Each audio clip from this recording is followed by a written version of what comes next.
Yeah, in that particular case, there were so many dynamics. We were in our first 2 years of lead pastoring, which we'd never done before. I was drowning, but I'm not a personality that would admit it or even be aware of it. So I look back on that and say, oh man, I was drowning. But at the time, I probably would have said, oh, this is going great. That's kind of part of my problem. And so then I had the full scope of the church. We, quite frankly, we came into the church after we took the job, discovering it was in dire financial straits, which we were not aware of when we interviewed. And then Lisa's advocating for one ministry, which is what the women's ministry leader should be doing. And now she and I have these hats on. So we have the lover hat, we have the raising the kids hat, all those different hats. But then we have the lead pastor and women's ministry hat. And that's where things got sideways, is which hat is primary and which one affects the other.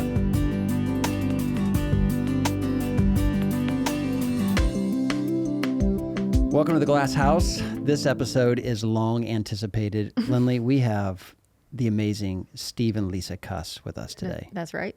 All the way from Denver, Colorado, one of our favorite places on the planet. Welcome to the show, guys. Oh, it's good to be with you guys. Yeah, good to be with you guys. You were just here in town for Women's Forum. You got to tour colleges. You were getting to know the Nashville scene. What do you think about this city? So, you know what's funny is Lisa and I met in Knoxville. That's where we both went to college. Oh, that's right. We have a really soft spot for Tennessee. And when I first moved to America, the only family I knew in the world in America lived in Nashville. Oh, so wow. I would Greyhound over frequently when I was homesick. So we love Nashville. That's We got awesome. some good friends there. Oh my gosh. And we pulled in. There's something about Nashville, and it's probably the people we know as well. It just feels alive and warm and welcoming and both big and small Yeah, at the same time. that's a good So way to describe it. Yeah, we big loved and it. small. Yeah, we're big fans. That's yeah. awesome. Well, Wait a minute. I'm still stuck on the Greyhound. the Greyhound, yeah. Anything you want to say about your Greyhound experience, Steve? Or just have how quite old you are. Oh, at the time, I mean, the last time I Greyhound Lynley was like 2 years ago. Oh, Yeah, Can you it's still do it? It's a fascinating cultural experience I'll to bet. Greyhound. okay. Well, Wow. You do it for the experience mostly. Yeah. You do it because it's a very American experience and it's wild. next time we go out. It's a wild experience. Who knew Okay. it was still going? Wow. All right. Greyhound. Let's do it. Next trip. Well, Steve and Lisa, we know you very well, but tell our guests a little bit about you. Each of you, introduce yourselves and a little bit of your background. Yeah, okay. So I've been a pastor forever, like 28 years. And 2 years ago, I stepped down from being the lead pastor of our church. And now we're congregants at our church. And I now travel around the world mostly helping organizations and teams lower anxiety in the workplace. So my short story is I was trained in a theory that teaches you to notice anxiety in any space you walk into. And it teaches you to particularly notice your own anxiety, which a lot of leaders don't know they have. So I wrote a book on that, and then I wrote another book after that. And now I mostly consult and help leaders and humans be well. That's how I would say it. Very Simply. nicely said. Yeah. And then while Steve has been lead pastor, I've been pastor's wife, volunteer work at our church. So did a lot with women's ministry, with worship ministry, with children's. I was a teacher originally and then went back to school in 2014. A lot of it because of our experience in pastoring, to get my master's degree in clinical mental health counseling. So that for me has just been a huge journey of growth and facing some big stuff, but also freedom. So I own my own private practice and I do a lot of trauma work. And then I do soul care intensives with individuals that want to take a deep dive where you look at both faith and trauma processing together. Well, when we were making a list of all the core emotions that we're going through this season, and we came on the one, anger. I don't know if this is a compliment. We just thought we need Man, Steve and Lisa Steve to and talk Lisa. about anger. Who would be better? These are the two of the angriest people we know. No, That's right. We really want to dive into this topic because we think it's something very relevant to most people in Yeah. ministry, and that is, how do you handle anger? Well, honestly, we picked you guys because we wanted somebody who has experience, like the actual school experience that could talk about like what it is from, I don't even know what the right word to say is, but sometimes pastors give advice, but we really haven't been trained to give the correct advice. And we were like, we know you two have been trained. You can talk about it a little more from that perspective. Well, let me just say this. I want to set you guys free to That talk. was a lot of words. You're right. In the church, if it's ever talked about, it's almost always the pastor says, don't let the sun go down in your anger. Yes. So that's like the most common thing people hear is if I'm angry, there's something wrong with me. I need to fix it before I go to bed tonight, which isn't always the best way to think about how to process your anger. So you guys talk a little bit about anger and how you see ministry leaders particularly experiencing it. Wow. Yeah, I see anger as something that I think people are either overly comfortable with or extremely afraid of. Yeah. And when it's not named that way, then when it's experienced together on a church staff and then you throw the God card in, there's all these assumptions about what's going on and what it means that makes it really hard. And then if you throw in the difference of power dynamics within a church staff, depending on who is showing the anger, who's receiving it, it just makes it a really complicated mess to enter into. And we tend to spiritualize it instead of calling it what it is. Really good. I'm definitely in that second category of being afraid of it. So it took me, I think, a long time to realize I was raised by a very angry dad. So anger to me, I couldn't have named this for a while, but anger means like massive destruction to me when I think of anger. So therefore, I'm afraid of my own. I'm afraid of others people's anger. And then what you were just saying, Lisa, about power dynamics, I was really shocked when I would sit down with a congregant who was critical or a staff member that I needed to talk to about their behavior. And I'd be very calm. I'd be chatting like this, and they would feel like I was angry. Not all the time. I'm not saying that every time I met, but somebody would say, man, Steve was yelling at me. I'm like, what is going on? And it was that power dynamic. Like I'm being calm and reasonable and thoughtful and listening, but every word I say, because of my role, they hear as like rebuke. That was, and still is, I think, a hard dynamic. Well, I said this in an email to you guys, but anger is often referred to as the most important emotion because it's the warning light for all the others. It's the one where we have to stop and ask ourselves the question, what's really going on inside me? Mm-hmm. And part of Lynley and I's story, which started the Glass House, was when you have Sunday coming every Sunday and you have to be seen publicly together and church members are always monitoring the vibe between the pastor and the wife. There were a lot of things that were making me angry those years, were making her angry those years, but we never had the courage to address them because it just felt too radioactive. Yeah. I would assess that differently. Okay. How would you describe it? Well, I loved what you said, Lisa, as far as some people are too comfortable with it and some people are not comfortable enough. Okay. Because I actually think I'm too comfortable with it. Sometimes, like, it's okay. Like, let's just talk about this. And I don't assess where he is at that moment, and I'll just come at him and he's maybe had a bad day or something like that and he's not comfortable with it. So I think that was our bigger problem is that I loved what you said there. And I'm curious about that. We can come back to this question, but if you find very many people that are in the middle, in the sweet spot of anger, or if it's mostly people who are overly comfortable or not comfortable at all. Good question. But sorry, I didn't mean to hijack your other Let's go question. there. I love that you just brought that out and even can talk about it as far as it relates to the two of you. I think for us too, I mean, I think one of the most important things to look at is what is our relationship with anger?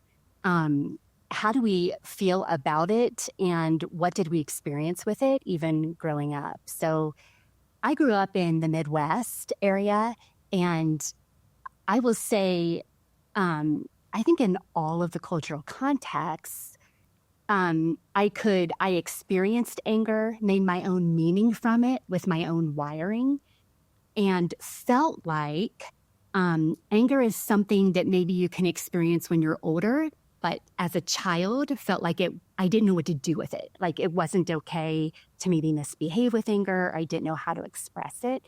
And so I ended up taking anger and it would go more toward myself more than other people because it's got to go somewhere. And if it's not going to go out, it typically will go inward. And so it's interesting then as you come into relationship and I would say my relationship with anger has been very negative because of what I think it means. And if I were to see Steve be anger, then it means that disconnection, possible abandonment is coming. And that feels really threatening, even though that's not what it means. That's what I perceive in the moment. Yeah. So my own relationship with it is the main emotion that I would try to stuff because I don't know what to do with it and still be okay and feel connected. What would you say for you? Oh, I wouldn't worry about it. Yeah, I would just say that's probably fine. I don't know what to say. Yeah, so even this morning with our flights getting home, we had massive complications, and we between us had to get on the phone with all the people involved. And I struggle to manage my anger if somebody doesn't take responsibility. Yeah. So it is helpful to know your triggers. Or if I feel like, I think my anger is often triggered if I get the impression someone thinks I'm stupid and they can put one over me, I find myself getting really big, like, oh, you're not going to trick me. And I totally lose connection. So it definitely helps to know your triggers. I guess I'm always surprised that I don't seem to have much control over it. Once it floods, it's kind of, I'm off in its grip, but I'm definitely not comfortable with it. Like I'm a middle-aged man and I'm still pretty afraid of anger. Yeah. I love the question, what is your relationship to anger?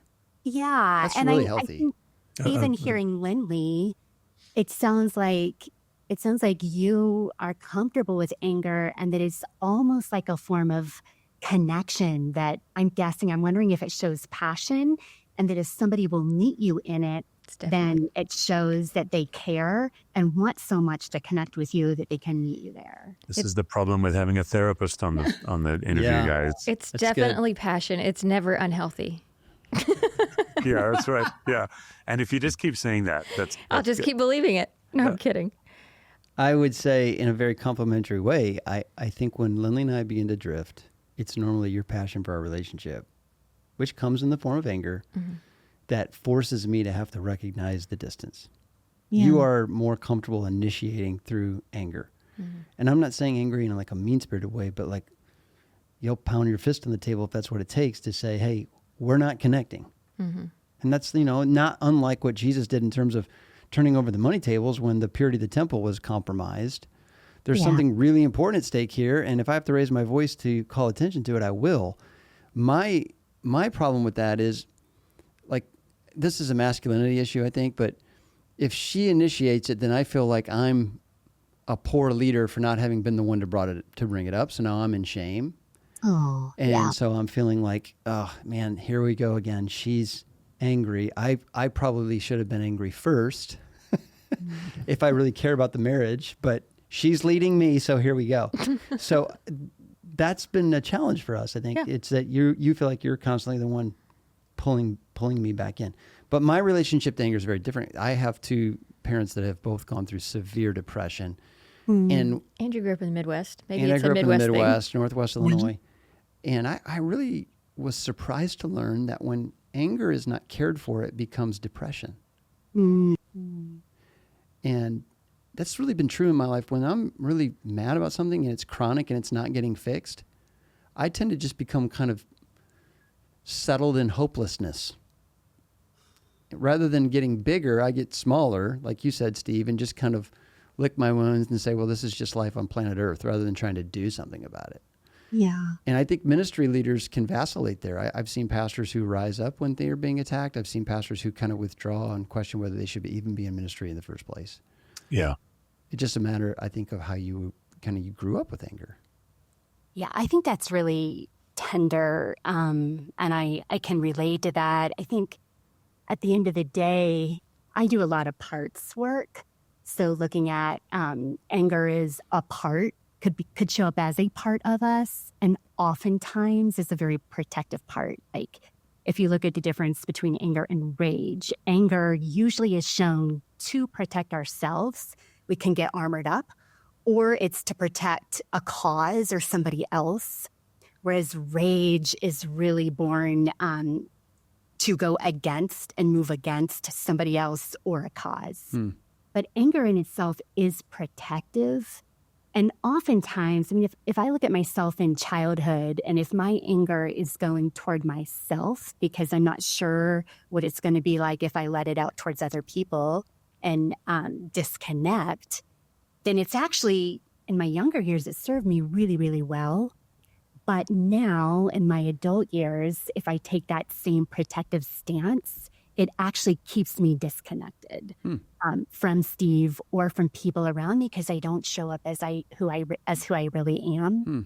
And I think it's interesting that the longings, like you were talking about, what are the longings? The longings are to connect, like to be okay, to be able to feel seen for who you are, and to not feel trapped, to feel like there's agency in something we can do. And I think sometimes we feel stuck and it can go into depression when there's some kind of a cause or some kind of longing that's not being met and we feel like there's nothing we can do. Steve, last week at the Women's Forum, you talked about in 2016, you finally stood up to your inner critic. I was curious, what made you angry enough to deal with that? Oh, one of the things I've been trained in is to notice predictable recurring patterns, either in my own life and behavior or in church leadership. Just think about any pattern, like a simple thing in church leadership, in an elders meeting. Which elder uses the most words? Which elder never speaks up unless they're called upon? Like, these are patterns that elders form. And then I also form those patterns in my life. And so I feel like the gift of this training, it makes me intolerant of my stuck patterns. And that's what happened in 2016. I'm like, here we go again. I know this guy, and when am I actually going to take the time to deal with him instead of let him have so much free reign in my life? That was the turning point for me, was that 2016 voice of condemnation was, I don't know, Ben, like the 7,000th time or something, And I think what happens in your stuck patterns is you're like, I'll get to it. Or some people in their stuck patterns, they just feel like it's inevitable. Like, well, this is just the way it is. Yeah. I really feel like I've been given the gift with this training I was given, that I don't have to tolerate it. So for me, it was like, okay, now's the time to tackle it. I happened to be on sabbatical when that incident happened. That helped. I was kind of at the end of a profound journey with God. I was right at the end of my sabbatical, and I was actually dreading going back to ministry. You mentioned a depression. I very rarely, if ever, struggle with depression, but I found myself going into like a black hole as I pictured getting back into church leadership. Yeah. And I thought, oh, that's not good. So that was part of it for me, just wanting, I guess another, as I stack my answers here, I'm always trying to measure, like, okay, what is the gospel promise? And am I experiencing that in my body? Like, the gospel promise is freedom, peace, and love. And I think part of it as well was like, well, I'm not experiencing that, so something's wrong with the way I'm receiving the gospel. So it was kind of a combination of that sent me on that journey. Was there you're talking about recurring pattern, was there a recurring thing that you two would get angry about within the ministry context, like between pastor and pastor's wife? And did you learn how to come at it in a healthy way? Like anger that became an issue between the two of us? Yes. Like if maybe, Lisa, if you felt left out of something, or if you felt like you couldn't say to Steve, my discernment makes me feel like you're not doing this right. But like, that's hard to say to your husband. So I didn't know if there was any sort of pattern that you guys dealt with. So for our listeners who are typically pastors and wives, that they could maybe relate to. Yeah. I think so many. Like I'm a somewhat off the cuff preacher, so I prepare a lot, 15 hours of prep, but then I try to preach more off the cuff. I've got my manuscript, but I think I'm best. And therefore I say things that I don't mean sometimes, or I overstate something, which might then put Lisa in a tough position in the lobby, particularly if she disagrees with what her husband said from the pulpit, and then has to sit through in the lobby people grumbling to her. Like, she agrees with them, but she can't really throw me under the bus. That she's just in a really tough spot. That would be one that comes to mind. Yeah. Oh, yeah. I mean, I think there's multiple examples. I mean, that doesn't have to be that many examples, because most of them are coming from me, I think. But anyway, please continue. This will be an extended show. Just letting you all know. multiple examples. There's legion. Steve and Lisa going through counseling with you guys. You know. We'll send you an invoice. I will say on my part, what I've learned through the years is that I care too much about what other people think and how people are going to take things. So if you take that stance with somebody who is going to be preaching off the cuff, and then that has caused some tension between the two of us and some anger at how I am perceiving that people could have possibly taken things that he said. And being frustrated. And Steve's like, it was just off the cuff, you know, I didn't mean, and people can handle themselves, which is true. Like we've had to come in the middle with a lot of that. I would say one of the biggest wins was back in the earlier days when I was co-leading with women's ministry. And we had a very limited budget. We were trying to get vision underway. And, you know, what we saw for women's ministry didn't fit within the scope and the budget and some other things for the church at large. And for being vulnerable, it kept coming back in our bedroom again and again and again. And it felt like, gosh, we can't see each other in this. And we wrestled with that for a while. And then right or wrong, what I ended up trying to decide for myself is like, what is my highest value here? Because it kept coming back. And at that point, I put more value on us being able to be together and what we were doing in our marriage and in leadership that way than in women's ministry when I knew other people could lead. So I, over time, stepped out of that role, right or wrong, just because I cared more about what was going on between us. Yeah, in that particular case, there were so many dynamics. We were in our first 2 years of lead pastoring, which we'd never done before. I was drowning, but I'm not a personality that would admit it or even be aware of it. So I look back on that and say, oh man, I was drowning. But at the time, I probably would have said, oh, this is going great. That's kind of part of my problem. And so then I had the full scope of the church. Quite frankly, we came into the church after we took the job discovering it was in dire financial straits, which we were not aware of when we interviewed. And then Lisa's advocating for one ministry, which is what the women's ministry leader should be doing. And now she and I have these hats on. So we have the lover hat, we have the raising the kids hat, all those different hats. But then we have the lead pastor and women's ministry hat. And that's where things got sideways, is which hat is primary and which one affects the other. And not just with Lisa, but I have frequently not felt angry, I think, but hurt when people don't appreciate how hard the scope of it all is and they have their advocacy for their one thing, which is tricky because that's what they should do. But that sometimes happened as well, where I'm kind of like, man, this whole big picture is daunting. And you've got this one slice, which is very important.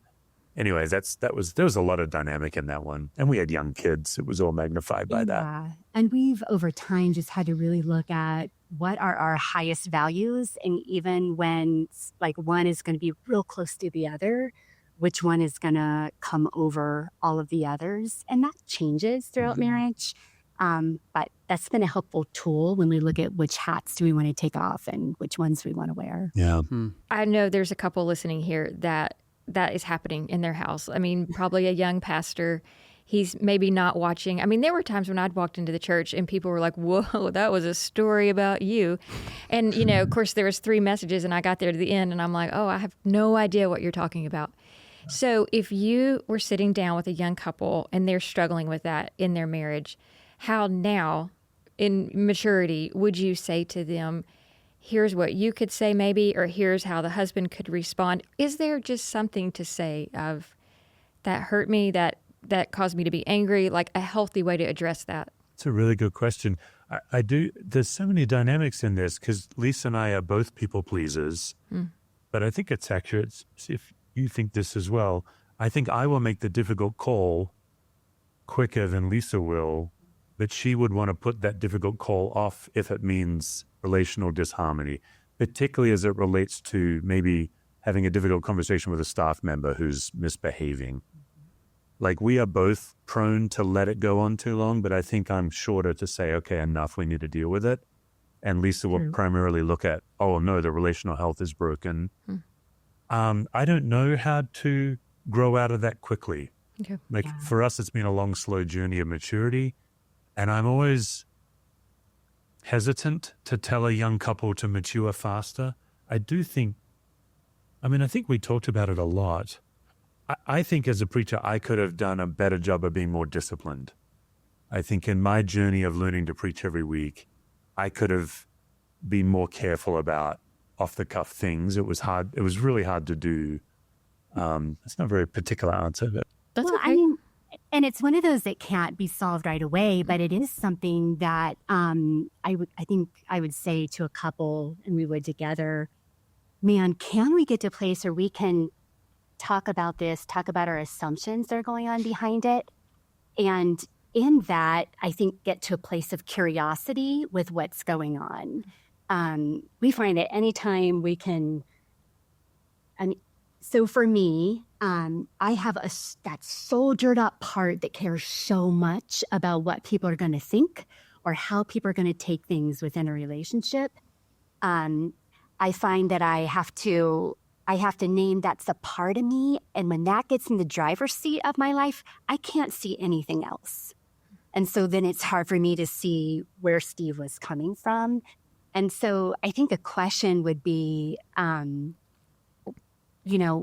this, when a couple feels like extreme differences, what is it that they're trying to protect? Like what is it that is hard to let go of? Because usually they're both trying to protect different things. yeah. And then we would just, we would bring humor in and also normalize it. I think there are probably multiple couples that can relate on either side of this. And it is normal. And it's a part of being human. And it's part of figuring out how we do relationship and what our relationship is to anger and to leadership and all the things. And just to know it's normal can even help us not be so rigid, Yeah, a lot of our advice to younger pastors and spouses is that it's a 5 to 7 year journey to feel like the role is you've got your shoulders under it. So even like our lead pastor that we handed over to, he was a Young Life guy, incredibly gifted and talented. He'd never been a lead pastor before. And we've just tried to tell he and his wife, this is 5 to 7 years. There's no rush. You should give yourself a lot of permission for your mistakes and your rough edges because we just don't know how to turbocharge that. The other thing that's interesting, I'm happy to talk about, like it doesn't bother me to talk about anger, mistakes we've made. I just would not want it to also be out of balance that my testimony would be I felt overwhelmingly supported by Lisa and my congregation. Like we're analyzing a particular part of this, but in the big picture, I think if you feel like your spouse is each other's cheerleader, a lot of this stuff gets worked out. Yeah. I That's love good. one thing you said earlier, Lisa. Just one. Well, just one. Sorry. Of all this, there's one. I got one takeaway. No, I love when you said anger has to go somewhere. Mm-hmm. That took me a long time to figure that out. That Yeah. you can choose to hold your anger in, but eventually it's gonna go somewhere. And when you said that it tends to go inward with you, what does that look like? Does that look like just a lot of self-condemnation? Does it look like depression? Like, what does it look like for you when you're going inward? Yeah, so I don't know if you all have heard of the anger iceberg, but it's the whole idea that if we look at an iceberg of emotions and the little tip of that huge block of ice that we see out of the water is typically anger, especially when we're looking at reactivity. But if you would go down deep underneath that, you would see things like disappointment, embarrassment, unhealthy guilt, as opposed to just guilt, shame, fear of abandonment, fear of rejection. You would see all of these deeper things that are at work, and they are covered up by anger. And that can typically go then towards somebody else or toward a cause, or it can go toward the self. Yeah. So I think your original question was, how do I experience toward myself? It would be, for me, oh my gosh, what is mine to own in this? And really perseverate on that quite a bit out of balance. And it would look like an inner critic. telling me, looking at the gap between who I am and who I think I should be, and trying to do all the shoulds and nots to get there Good. as well. Okay, I always like to end with a game. It's an easy game. There's going to be 2 different rounds of this game, okay? First of all, everybody has to share one really small thing that makes you really big in anger. I'll go first. When people come up to me after I have just preached and say something that has absolutely nothing to do with what I just preached, it just makes me angry every time. Like, especially as the president of Lifeway, I get someone always walks up with a book that they want me to publish, and it feels so out of place because we just had this amazing worship experience, and now you're bringing me your book, and I just want to say, did you hear anything that we just talked about before you hand me your book? I don't know why. I always feel I feel a little used when that happens. It makes me really. It happened yesterday, and you got to hear about it on the way home. I enjoyed that. All right, you got one? Gosh, I have so many, but yes, I can start with one. When I'm riding in the passenger seat and the driver, who may or may not be named Ben, has the GPS on the 12-inch screen in front of us, and then is like, "Was that my turn?" Yes. I feel like every time Steve's around, we talk about I know, my driving. I wasn't meaning it like that, but I'm like, okay, well, why don't we just guess where we're going to go if the screen in front of us is not telling us where to go? I'm insufferable with that. It's okay. I understand. I've actually gotten better, but that is one thing. It's not just me, though. When you ride with other people who are bad drivers. No, I don't say anything to anybody else. I can control myself. No, but you're still angry. But I can control it. I just can't control it with you. Very good. I Okay. think this is, in fact, the third Mandrell conversation I've had about your driving. Yeah, it's really, a recurring theme. That actually, I'll come up with something better. All right, Oh, go no, ahead. no, yeah. Steve, you got one? My quickest trigger would be discourtesy. People trying to jump the line in some kind of situation. And then lately I've been noticing in online customer service situations, I mean, this is fresh from this morning, people using the cut and paste answer that the upper management told them, Yeah. where that poor person who's helping me has been given no authority to solve my problem. Yeah. But instead of just saying, I have no authority to solve your problem, they cut and paste, oh, I'm sorry for the inconvenience. These Right. kinds of I just feel like you're not seeing me. I think that gets me. I have That's to good. manage my irritation and realize this poor employee is doing the best with what they've been given. My frustration is really with their boss's boss. Yeah. That would be one for me. That's good. Mine I learned in my 20s is any insinuation from somebody else that I am selfish. Oh, interesting. Yeah, and I know I am, but I think when I just, growing up in the Midwest, I think to be selfish is probably worse than anything else. Okay.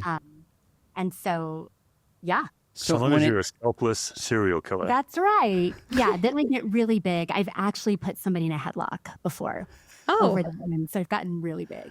That's good. Wow, I'd like to see that. On my job interview for a church. Yeah, Very pretty nice. much. That's amazing. Good, good, good. All right, did you want another one, or we can go to the next round? Go to the next round. Okay. Let me keep thinking. The next game is, what is one thing that you have found that's helpful in processing anger? For me, the biggest gift for me, like Lisa has helped me learn to have permission to have my own emotions. So that's been a huge gift. Giving myself permission to be a human being, because my anger is usually, the iceberg for me is usually some kind of hurt or feeling of insecurity. So when I think about criticism that you get when you're a lead pastor, my first 5 years, I really took it all personally and it really hurt. My second 5 years, I was so mad at myself for taking it personally, and I just kept saying to myself, come on, you should be over it by now. My final 6 years was my healthiest when I said, well, the reason criticism is hurting me is because criticism is hurtful. These people are actually being very hurtful. I'm not talking about your average person with an opinion. Yeah. Those people I'm fine with, even if their opinion has a little heat on it. The average person in the church that wants to share their critical opinion, I'm actually quite good with. It's those kind of usual suspect critics that just really get their kicks out of kicking me around. They do a lot of damage. And it took me till my final run in lead pastoring to give myself permission to be heard. And that was much healthier. So I found giving myself permission, which means that healing inefficiently was the gift, trying not to heal so quickly. That's good. I like Long that. answer, but that'd be mine. I usually have to give myself permission to pause and get out of my spinning feelings and gut sensation, because I experience a lot in my body, to where I can just be curious, okay, what's behind that? And it helps me then to go cognitive and to say, okay, in this situation, what do I know? What is unknown? What assumptions am I making, whether that's about myself or about somebody else or about the situation that really may not be true? And then what do I want to really be curious about? Because if I can come to a place of curiosity, then I'm more motivated to do something rather than to stay spinning. There you So go. mine's going to sound way more simple, but I need to go outside. If I'm really, really mad, I need to go for a walk. I need to wait 24 hours to respond, because my immediate reaction to anything is very explosive or reactionary. And I've had to learn that about myself. Ben's had to keep reminding me a little bit, like, just think on it. He'll say it nicely, like, why don't we think on this a little bit before you respond? So if I go for a walk, get some fresh air, clear my mind. I wish it was deeper than that, but that's pretty much it. You're very disciplined about exercise too. I think it helps you tremendously. Oh, I mean, I almost have to. He thinks that I enjoy the gym, but I just have to go to, because my personality, I've learned, like, I can just Detox. so I just go and kind of blow off steam. One of the things I love to do is I love to sit down when I'm angry and fill up a piece of paper with my raw feelings that I plan to throw away. I don't want anybody to read this, but it's how I really feel right now. And it's not the pastor side of me. It's just the human side of me. And it may have words in there that I wouldn't want anybody to read. But I've got to put them on paper so I can deal with them. Yeah. And most of my inspiration from even my public speaking, preaching is from writers. So I've done a lot of research on writers. And one of the dominant themes of why people write is that it helps them to make sense of their lives. Right. It's the actual writing out of something that makes it clear in their own head. It's not like it was clear, now I'm going to write it. No, I'm writing it, now it's clear. And I've learned that about me. In fact, one of the hardest things for me being president of Lifeway is that I'm not in a regular writing rhythm because I don't preach every Sunday. And so my head has not been as clear the last 5 years as it normally is because I'm in that discipline of having to write a lot. So I've found writing is really helpful for me. So I think the thing that we hope you take away from this episode is that anger does go somewhere. You do have to deal with it, and you have to find healthy ways to process it. Any final words you guys would want to add to anybody out there? Yeah, I mean, obviously we could talk for hours on anger, but there's a side of it we haven't covered that I do think is essential. There are 2 or 3 occasions in my life where somebody has given me the gift of their outrage. And it's usually based around a genuine injustice. My first experience of it was as a chaplain when one of my fellow chaplains had a miscarriage in her younger years. And the way I, as a young, ignorant man, talked about miscarriage in our peer group triggered her into a outrage response at me. She was red hot, furious at me, swore at me, actually. And you know, I think in everything we've talked about, that reaction could sound like, oh, that was inappropriate. But actually, she kind of gave me the gift of showing me I am mishandling something very, very precious in the way. I was 24, you know, I was a young white guy, ignorant. She was deeply wounded, of course, by this miscarriage that for her had happened 20 years ago. And I don't know if that makes sense in this Yeah, it context. makes total sense. I've had 2 or 3 times in my life where I've said something or done something and somebody has responded in outrage. And because it was a justice issue, I feel like that was a gift. Their anger was a gift to me. It forced me to look in the mirror. That'd be something we haven't covered yet that I think is important. Were you able to receive it from her? Yeah, it was. I mean, we were both crying. Oh. I'll share this and you guys can edit it or not. I come from a Christian tradition where babies should never be baptized. And this is like a make or break in my tradition. And then I discovered as a hospital chaplain that they actually do a ceremonial kind of sprinkling of a dead baby if a baby's been stillborn. And I had to do that. I mean, in my theology, it's so grave. I would not have taken the job if I'd known that was part of the job. So I take the job, I discover a few weeks in, oh no, like chaplains, part of our job is to do this ceremonial sprinkling. And so what we would do in our chaplaincy is we would debrief every morning the day before, and I had to do a ceremonial sprinkling at 2 a.m. that night. And I was mortified by it. I didn't treat the family well because I was so wrapped up in that was the age when I was more wrapped up in my theology than caring for people. Yeah. So I was just sharing this, just like, oh, poor me. That's how I was sharing it with my chaplain group. Oh, how hard's my life? Like I had to do this terrible thing. And Allison, she was sitting right next to me in our peer group. We're in a circle, and she just unloaded on me about how insensitive I was. And she shared what it was like for her to have a miscarriage as if it happened yesterday. And yes, in the moment, I must have been far along in my chaplaincy to realize that this whole experience was a gift. Because in my early chaplaincy, I was very defensive about this kind of feedback. But in the moment, I could realize, oh my, I have stomped on holy ground. Yeah. I have misread. And if I can listen to what she's trying to say to me, there's learning for me in that. And it was a life-changing moment for me. That's a very important part of anger that we do have to pay attention to, is that sometimes the explosions are for our own good. Yeah. And sometimes things have to get worse before they get better. Yeah.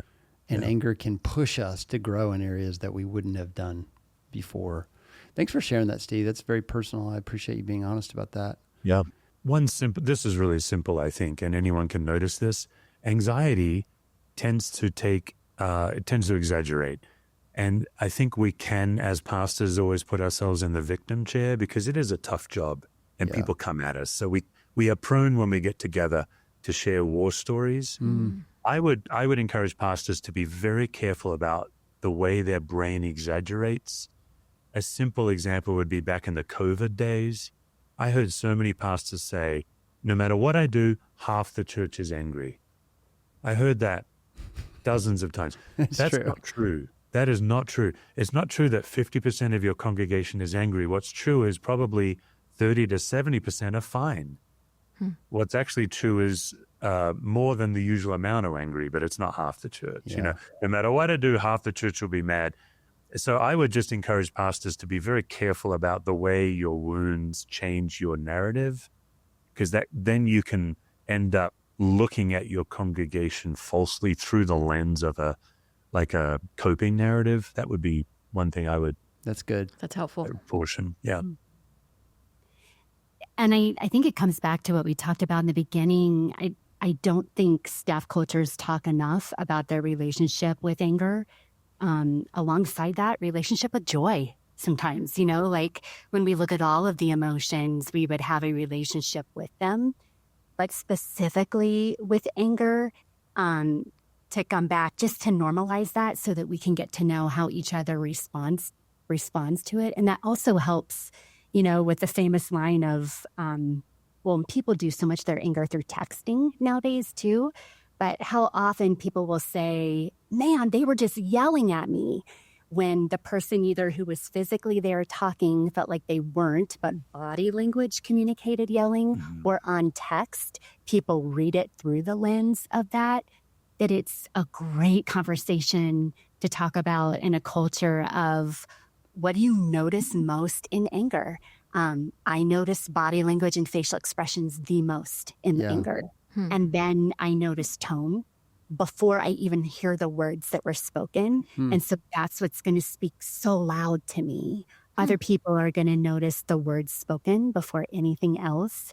And it's great information for us to be curious about when we're not angry, so that we can attune to it or address it when things happen where people are blowing up. That is so good. What a great staff meeting that would be if it was led in a healthy way to say, let's talk about how we're going to deal with our anger, because it's going to show up in here. And it would be really helpful to probably understand people's previous relationship with anger and their expectations of how they're going to experience it in a Christian environment. Steve, you and I just had a conversation recently about this at an event, and I think women appreciated it, that Oftentimes when anger shows up, when a woman brings it into a room, particularly if it's a room full of men, we've had women here at Lifeway tell me that they're very uncomfortable being emotionally expressive in a meeting with men because they'll be viewed as unstable. Yeah. So say again what you said when we were together, because I would love for this audience to hear that. Yeah, I think we said two things, and I'm also enjoying the irony of you and I, two dudes, talking about this in front of our ladies. Yeah. Like, this is very perilous right now. They're like, where's this going? But I think we were trying to say that the imperative is actually on the men to manage their need to speak to a woman when there was a lot we said, Ben. Like, we said the idea that men aren't emotional is absurd, first of all. But I think for some of the women, they get tired of their emotions being managed by men. So the idea of a man to let someone, not just a woman, but let somebody bring whatever they're bringing and not feel the need to manage or contain it was one thing. You talked about how exhausting it is to be the only one of your kind, and that contributes to the anxiety. Very much. If you're the only woman in a room of men, that's exhausting for that woman. But again, that's where our ladies could share when they've had that situation for them. And also, like, if you're a double minority, if you're the only black woman in the room with white men, even harder, for sure. So the imperative is on the leader to help everyone be human-sized. But while I've got the mic, I'll just say the best thing we did at our church is 50% of our staff meetings were these conversations, and 50% were the vision and mission of the church. That's good. And when I encourage organizations to do that, I get a lot of resistance. Oh, we're so busy. We don't have time to add. And I just keep trying to tell them, your management load and your team health will go through the roof if you spend 20%, 30, 50% of your staff time in under the surface development, relational health, people having the freedom to have these conversations we just had now. You'll get so much further long term. Agree totally. We probably better give the ladies opportunity to respond to any of that. Lisa, go ahead. Well, I was curious to hear from you too. I think my response to that is it depends on how safe I feel with the men in the room, how much they know me or even their position. If I don't feel as well known or as safe to be vulnerable or wonder about judgment, then I armor up and I will be less authentic and less vulnerable. And just hold, as I can be really good at doing, hold all the things until I'm out of the conversation. Because I don't want to be seen as incredibly emotional or unstable, which is true. I think that a lot of women have been accused of that when it's really not true. I mean, I can't say it much better than you did just then. I would say my personality, I also protect myself because I think a bold woman is not seen as bold. A bold man who, speaks up for the truth in a meeting is, so strong and courageous, and the female is not seen in a word that I could say here. And so I tend to self-protect in that way. Is like, well, because I'm not, but if I am strong opinionated in this meeting where I'm the only female, it's going to come across like, whoa, man, like Ben's got to deal with a lot with her, kind of thing. Like, that's what I think they're going to be thinking. So I don't say anything because it feels scary to me. I've been in some consulting meetings lately, a few in a row, where there were like 6 or 8 men and 2 women in the room. And we'd be in a circle and watching the women almost snuggling up together on the couch and they're co-regulating, as one of them talks, she will then look at the other like, are we representing each other? Are we give me some but feedback. Also like literally physically touching shoulders, and they're co-regulating to try to stay human-sized. And when I pointed that out to the men, they were like, how do you know this secret language? And the only way I know is by listening. Like, all you have to do is ask, what's your experience like when you walk into a room? But of course, that presumes that you're safe enough for them to tell the truth, which after some patterns of behavior, you may not be. So in these particular consulting situations, I was trying to create a safe enough culture for these women to share with these men. This is what it's like to be us. Yeah, that's great. Because I think the imperative nowadays is on the people in power. Whoever has the power in the room, they are the ones with the obligation to help everyone stay human-sized. And it's not complicated. It's not hard to do. That's good. That's really good stuff. Okay, well, I think that's a wrap. We've gone, we're about out of time. So, Steve and Lisa, thank you for making this happen on a day after you had to fly all the way home. Our pleasure, yeah. It's good to be able to chat with you guys. I learned from doing these. The Glass House is executive produced by Angie Elkins, edited and engineered by Donnie Gordon with help from Nathan Howard, show notes and production help from Nikki Ogden, photography by Emily Bergeron and Bailey Watley. Recorded at the Lifeway Podcast Studio in Brentwood, Tennessee.